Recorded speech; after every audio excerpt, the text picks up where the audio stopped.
Hi, I'm Eric Newcomer. And I am Madeline Renbarger. And this is the Newcomer Podcast. Each week, Eric and I discuss the VC deals and the drama that went down. Let's do it. Here we go. Let's dive in. We're back after a little hiatus. Yeah, you're back. I'm back. Yes, Eric's been working. That's true. Yes.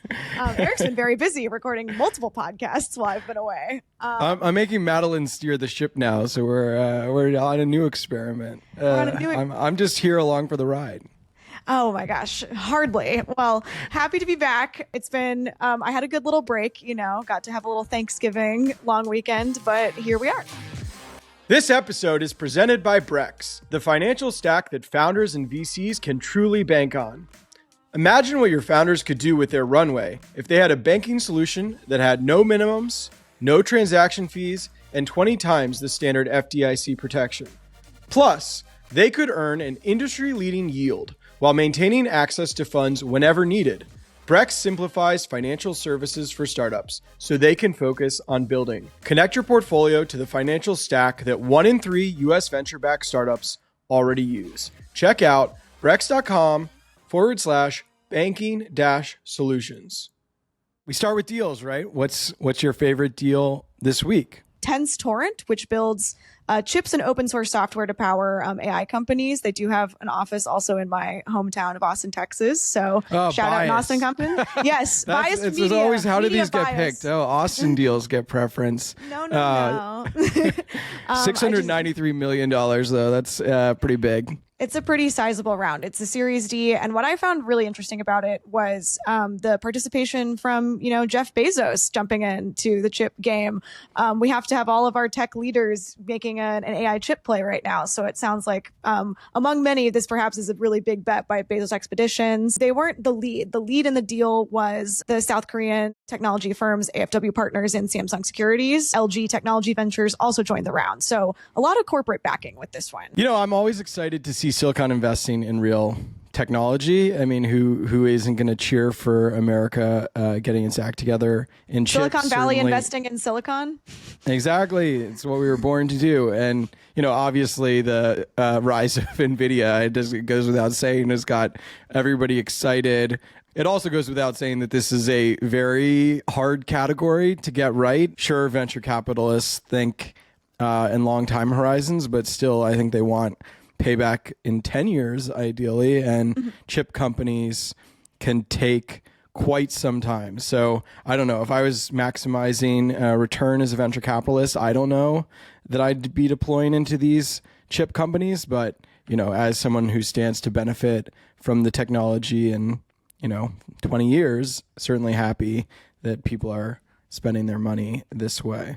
I mean, also, it does, ring true that a lot of these investors in this round aren't necessarily traditional venture capitalists, right? Like they are, but they're wings of corporate, entities. Right. So that's a big theme of the moment, that these big companies honestly can invest more, pay higher prices because they see a strategic interest. And, if it helps them diversify away from NVIDIA and create more pricing competition, even if it just creates sort of pressure on NVIDIA to sort of watch out for potential competitors on the horizon, that could be good for some of these investors. Well, it could also, for sure. And then, within their own AI development, it could benefit them to have a close relationship with a chip provider, right? In this time where costs are coming down, but they're still pretty high. I feel like we can't skip over the other big chip news, which is that, Google revealed this sort of massive jump in its Willow quantum computing effort. Pretty amazing. I mean, they're saying, and there are, a lot of claims in quantum computing are made, and then we have to see over time, but they're basically saying that this thing is so fast that it helps stand up the idea that there are multiverses, because how could it possibly compute that quickly in our single universe, which is quite the bold claim from Google press release. So certainly interested to see. I think it's unbelievable. Like, I feel like with this claim that this chip company is proving the multiverse theory, quite an exciting statement to make, especially if you want to prove your value as being, a technological innovator. Oh, by the way, we just solved the multiverse theory. And, a lot of big promises in quantum. I've covered companies like Rigetti that raised a bunch of money from Andreessen Horowitz, and I think we're going to have more in the newsletter later this week on the theme, and maybe we'll pick it up on the podcast next week. But again, it's sort of exciting, but it's unclear if we should be, I think really my take is it's unclear if we should be excited about the world this will produce in 10 years or 20 years, right? Like it's still going to take a while for this technology to really filter through. I believe that it's going to have an impact at some point. It's just like, oh, should I start fantasizing about quantum breaking Bitcoin in 10 years or in 20 years, you know? And I think that's so hard to know. Yeah. And the level of compute, of course, is very exciting and something that I'm sure a lot of AI investors looking for more and more would, you know, be thrilled about if it came around anytime soon. But with quantum, it's kind of a long game. So and these quantum chips, you know, they do very particular things. They're good at stuff that sort of replicates quantum dynamics in the universe. But I mean, I think the exciting thing in the Google announcement is that they say as their system gets bigger, it makes fewer errors. And traditionally in quantum, the bigger they get, the more errors. And that's not a path to exponential growth that tech loves. So if you can improve the quality as you get bigger, that portends actual significant improvements. Absolutely. Moving on to our main story this week, lots of partners have been moving around at some of the tier 1 venture funds. There was the big Lightspeed consumer refocus. Two of the main consumer partners, Alex Tossig and Nicole Quinn, are stepping back and no longer as investment partners. And Tossig, who led the firm's consumer practice before. And now the new consumer investors are Bejul Somaya, Michael Mignano, Morris Bayer-Lentz, Faraz Fatemi, and Nikita Beer, who are some, you know, big names within the Lightspeed family, but it is definitely a shift around. In some ways, I'm sympathetic. It was just like a hard time to get consumer investing right over the past decade. There weren't a lot of wins. In retrospect, you know, the best you could have done was invest in OpenAI probably and see ChatGPT. But of course, many of the early investors in OpenAI weren't investing necessarily on a consumer adoption thesis. And it was much more, they have cool technology and we're bullish about the space. So a hard one. Yeah, a lot of the OpenAI investors weren't inherently consumer investors. They were, you know, technical investors or generalist investors that found that company really promising. And as that becomes the big consumer bet of the moment, where else is there room right now? We haven't seen one. The biggest social consumer company is TikTok, which is largely Chinese. Obviously, there are some Musical.ly investors who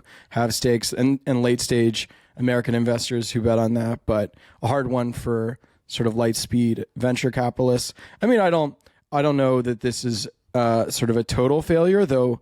You know, I didn't think Lightspeed really focused on the deals these partners had done, and more the announcement really focused on building Lightspeed's reputation in consumer. Obviously, you know, Lightspeed's probably most famous consumer deal was its investment in Snap, which was led by Jeremy Liu, who stepped back without a totally satisfactory reason. I know he traveled the world for a year and the reporter singing a lot wants about to AI. know. Yeah, you know. But yeah, I mean, I think, you know, Bejul is, I don't know, either the heir apparent or the guy in charge at Lightspeed now, clearly across a lot of the funds. They brought him in from India to take on a big role at Lightspeed. So I don't think he's certainly not just doing consumer. So Absolutely not. that name is across the fund. I think Michael Mignano is a key figure here and certainly deploying aggressively in AI. And obviously the sort of headline here is that they're sort of transitioning new guard investors who are branding around AI. Absolutely. Lightspeed, I feel like also hasn't come up as much in discussions around this, you know, big AI boom. They have some bets, but it feels like they're really pushing now in this sector. And maybe with this consumer revamp, they can get into more promising deals going forward. In terms of other partner news, perhaps the biggest news, of course, was Brian Singerman is transitioning to the role of partner emeritus over at Founders Fund. He has been there over 16 years. It's a pretty big step back for the firm as someone who could have been a contender to take over post Peter, although, you know, it's still very, very much Peter's firm. If you talk to the partners there, they will always emphasize that that's true. Yeah, he's, you know, an iconic member of the firm, one of their core general partners. His investment in StemCentrx was a big returner for the fund, I think was around, you know, Airbnb and some of the growth stage deals. You know, he talked about in his sort of letter saying he was stepping back about how he joined just as they were considering investment in SpaceX, and has been involved in a lot of the strategy around Founders Fund investing over his time at the firm, and certainly a core player there. He's one of the GPs that has left this year, but of course we, started the year out with Keith Raboy returning back to Khosla Ventures as managing director. We clearly don't know all the internal dynamics at Founders Fund, right? I mean, it's like Peter Thiel is obviously very key to the strategy, but how much is he doing day to day? Like the Keith fallout or whatever it was, his decision to go back to Khosla Ventures, I think is not totally satisfactorily explained. And it is absolutely. I mean, it's funny how small the firm is. Yeah, for a firm of its size, it compared to, an Andreessen Horowitz or even a Sequoia, it's really not that many GPs. It's a pretty lean team. And they've managed to get into some of these huge deals. Obviously, some are not incubations, but founded by partners, like Anduril, obviously, is in the news a lot lately. It's a big success. But they've seen, this year feels like almost a transitional time for them. Key players, Napoleon Ta, who's super behind the scenes, but is a sort of classic growth stage investor. I think very involved in like the Rippling investment. Then obviously Trey Stevens, who you've written about, who's a co-founder of Anduril and executive chairman. And then Lauren Gross is their chief operating officer, who plays a huge role in steering the company internally. Those three and Peter. Am I missing anybody else who you think sort of key to the firm right now? I mean, I think that those are really the top brass there. There's, been some reporting that Trey may be taking on more of an active role in the upcoming Trump administration. He was up for, he was in talks reportedly for Deputy Secretary of Defense, although that went to Stephen Feinberg. So that's not his role. And so we'll remain to see if, he still has some role over there, or if he's, full-time over at Founders Fund. And he, already wears so many hats. He has multiple full-time jobs. But, on the one hand, Founders Fund encourages people to sort of go, work in start companies. Encourages them to start companies while still being full-time partners. Wants to be very influential in the Trump administration. So a lot of these moves aren't in opposition to the work of Founders Fund, but are sort of aligned with what Thiel and others want to achieve. They have had some false starts. I mean, Ryan Peterson, the founder of Flexport, joined the firm and then decided to go back to run Flexport. And so he's, a venture partner or something, but not the GP that he was supposed to be. And then Sam Blond, who'd, been a big sales guy at Rippling, who'd been a big I know him from the Zenefits world, honestly. I forget what he did after that, but Sam Blond, who went and worked for Founders Fund, stepped away. So they haven't necessarily been able to find the next iconic GP. And so it'll be interesting to see if they make an effort to bring in somebody or elevate somebody. Oh, and Lee Marie and Everett, both sort of more junior partners, went to Kleiner Perkins, big fans of both of them. And so that was sort of interesting that that Founders Fund didn't try to make that work. So we'll see how they fill these gaps. Also, Delian's still very involved on the team, very vocal online. Well, he's not as bomb threat. I was going to say, I know. And the old Delian would be like, if we got one little nuance not to his liking, he would have tweaked us on Twitter, but maybe not so much anymore. Even with these big moves, what's your overall sense about where Founders Fund is, standing within the VC and larger political ecosystem right now? I mean, can't be a better time for the brand, right? I mean, the original sort of Trump supporting firm, while there's a sort of contentious history with Elon around PayPal, Founders Fund came in and supported SpaceX when Elon really needed it. So Founders Fund has that great relationship with Elon when he's ascendant, seems very culturally relevant and well positioned. Send us the returns. My sense is they're good. Would love to see them. So yeah, I think great for Founders Fund. Certainly interesting. One of the bigger themes in venture is Andreessen, General Catalyst, Lightspeed becoming these sort of mega funds, and so we see the shakeups there. But it's sort of a lot of the partners moving around work fundamentally for somebody above them. We saw Michelle Voles leave Andreessen Horowitz, Christina Shen has left, Sriram left, who'd been consumer and then crypto. And, it's like Mark and Ben's firm fundamentally. And so, it's sort of like personnel moves. And I think, with Founders Fund, it's Peter's firm, but it's more, it's a smaller firm. So every GP it's just less people matters more. And so, it's interesting when they come and go. Whereas the Lightspeed, General Catalyst, is expressly calling itself a company now, right? So when they make moves, it's sort of like, companies that big, change. So it's just interesting. The Lightspeed thing is a classic sort of corporate reshuffle, whereas Founders Fund is small enough that sort of all the particular sort of interpersonal dynamics are pretty interesting. Especially given, its size, like you mentioned, relative to sort of these other mega funds. It's really not that big compared to, a GC, which is making moves much more similar to private equity these days, right? With, totally. Buying a hospital, they roll-ups. They don't want you to use that phrase, but yeah. Oh, no. Yes. Not PE. Not PE at all. Investment company. Founders Fund is clearly going to have a lot of influence in this incoming Trump administration, but based on some conversations I was overhearing at DealBook last week, it does seem like there's some other tech players, whether it be Jeff Bezos, Sam Altman, who are, casting out a proverbial olive branch going forward too, right? Trying to find their footing in a Trump administration that maybe they either didn't anticipate or not well positioned for. It seems, I think just in one part, Jeff Bezos clarifying that he was proud to have not endorsed a candidate during the Washington Post debacle that we all remember from a few weeks ago. I'm sure that will serve him quite well, honestly, going forward.